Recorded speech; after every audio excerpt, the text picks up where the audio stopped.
जय श्री कृष्ण, जय श्री राम। वाल्मीकि लग गए रामायण कथा की शुरुआत में। और रामायण कथा के शुरू में ही उन्होंने कौशल राज्य का वर्णन किया, जिसको कि अयोध्या नाम से भी जाना जाता है। और वो राज्य ऐसा राज्य था जो सभी प्रकार की सुख और समृद्धियों से युक्त था।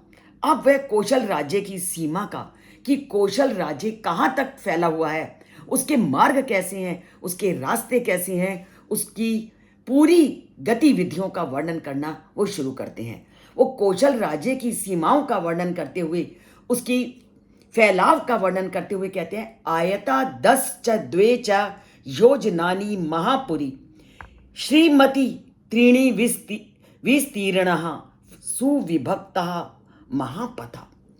कि वो कौशल राज्य कहाँ तक फैला हुआ था। वो कहते हैं कि उस कौशल राज्य की सीमा 60 मील तक फैली हुई थी। और उसकी पूरी परिधि का वो वर्णन करते हैं कि वो उसकी चौड़ाई और उसकी लंबाई 60 से 15 मील थी। कि चौड़ा वो 15 मील और लंबा वो 60 मील था। और वो केवल इतनी सीमा तक ही फैला नहीं हुआ था।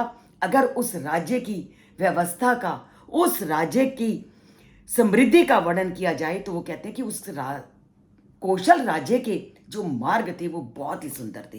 तभी उन्होंने कहा सुपथा, कि वो केवल लंबाई चौड़ाई में ही नहीं अच्छा था, अपितु उसके आने जाने के जो रास्ते थे वो भी पूरी तरह से समृद्ध थे।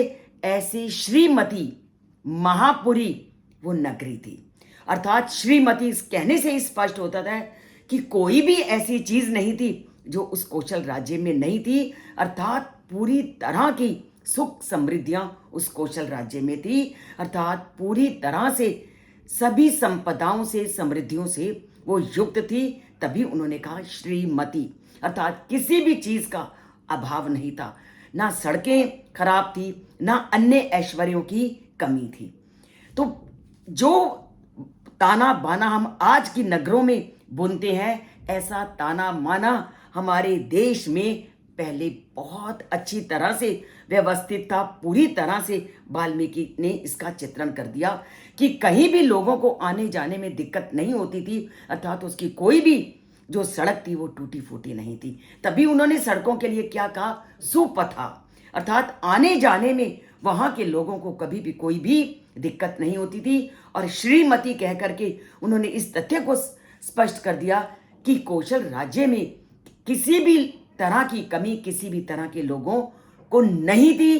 पूरी तरह से सुख समृद्धि से युक्त था वो कौशल राज्य।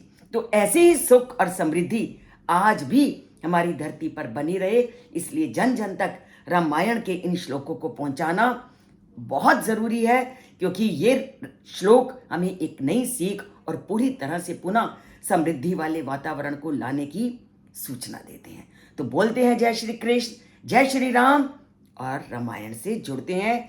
और अगर सब्सक्राइब नहीं किया तो सब्सक्राइब कीजिए। सब्सक्राइब एक बार करना है, लाइक तो हम करते नहीं जो करना चाहिए।